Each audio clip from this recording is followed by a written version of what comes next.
August 15th, 2022 at 3:30 p.m. A historic day in Kenya's politics. A motorcade started forming at the Deputy President's official residence in Karen, Nairobi. Radio silence from the Raila Odinga campaign secretariat. The stage appeared set for the announcement of William Samoei Ruto as the country's fifth president. Things were unraveling fast following a protracted tallying of presidential election results. Together with his extended family, Ruto drove into the Bomas of Kenya and was ushered into the VIP room. His security detail had been boosted ahead of the big announcement. All this while, the Azimio One Kenya team was holed up in a crisis meeting at Kerarapon, Karen, at an undisclosed location near Raila Odinga's home. At the Bomas of Kenya, Odinga's chief agent Said Tabao Olekanchori and a host of politicians accredited to access the National Tallying Center were protesting against an announcement of William Ruto as the president-elect. It was chaotic. A lot was going on behind the scenes on the Bomas Auditorium as the Safari Voices International Choir belted its best tunes, masking the thick tension in the air. The Azimio leadership at the Bomas of Kenya employed all efforts to forestall the announcement, but in vain. Hereby declares that Ruto William Samoei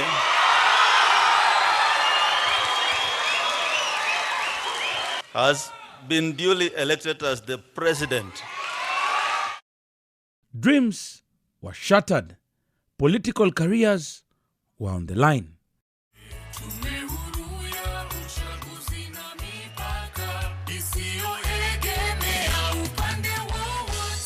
William Samoei Ruto was now president-elect.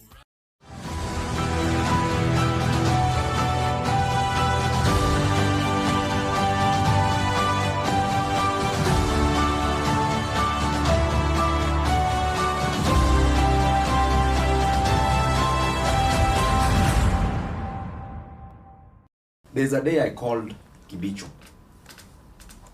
I told Kibicho, the way things are moving, we need to act very fast. So he asked me, Babu, what do we do? I told him, Kibicho, we need to arrest Chebukati immediately for bungling elections. Do you know what Kibicho told me? Babu, wacha vita, wacha vita. Nikasema, what is happening na huyu mtu? Was this part? Was this? I'm telling you the truth. This man was supposed to be our person. Yeah. But what is happening? Is wacha vita. Nikamwambia, no, it is you to arrest Chebukati for bungling what? Elections. Then Cherera to announce Baba as what? As one. As the winner.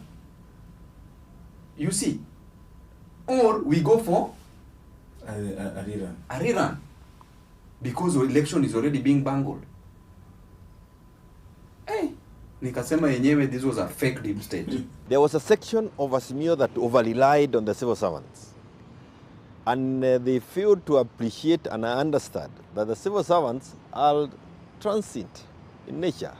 They will move from this government to the next. Theirs is to be careful. They have to be very, very careful. They have really no loyalty to a government that is likely that whose term has come to an end. The UDS side called it in court, they call it a tragic comedy. And in some ways, I agree with them. It was very tragic, you know, how a whole nation was taken for granted. And a game was played, you know, at a very high level, including by the international media, the international community. There were like people who were saying, why did you allow Chebukati to announce these things at Chebukati, at Bomas? Why didn't you bomb it? Why didn't you arrest him? Why didn't you? You know, all those kind of things. And you can do those things. But who tells you that after that you have a country? What did it take Tunisia to lose a country for quite a number of years? Or Algeria? Just a hawker saying, I have had enough. And he set himself on fire. And that was the end of the country. Immediately after the elections, the Azimio One Kenya Presidential Campaign Secretariat set up camp at the Kenyatta International Convention Center, where plans for a grand party were in top gear in anticipation of a positive outcome from the August 8th presidential poll. They were confident of a win. At times I just sleep and wake up in the middle of the night, asking myself what really happened.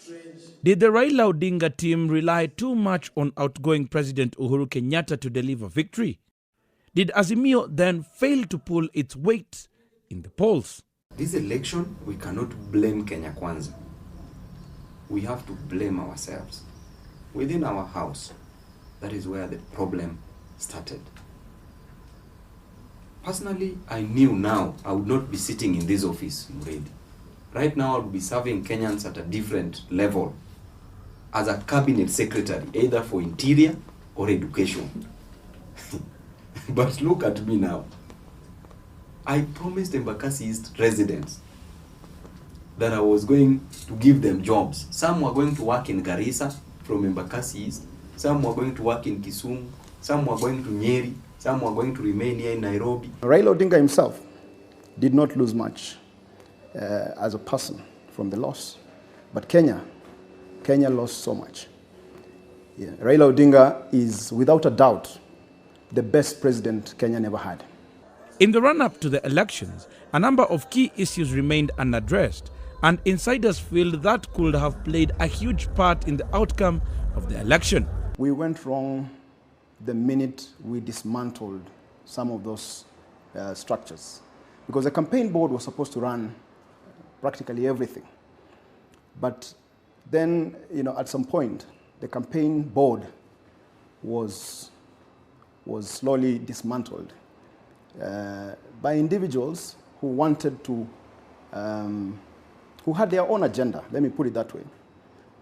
And then it became a more individualized, an individualized structure, a structure that depended primarily now on individuals as opposed to a group of people. Lawyer Saitabao Olekanchori, Raila Odinga's chief agent in the August 8th presidential poll, blames who he calls faceless individuals who ran the show and wanted their word to be law. We could not have lost this election if it wasn't for three people. Three. The first one is Junet Mohammed. The second one is Joe Musheru. And the third one is Professor Makau Mutua. And I'll tell you their roles. And these are people I have worked with, and they're people I respect. But in terms of responsibility, they take the highest responsibility. Junet Mohammed, because Junet Mohammed is a one man who purported to know everything. And he nullified everything everyone else said. He also ensured that he kept the people who could have helped Baba, at arm's length. At arm's length.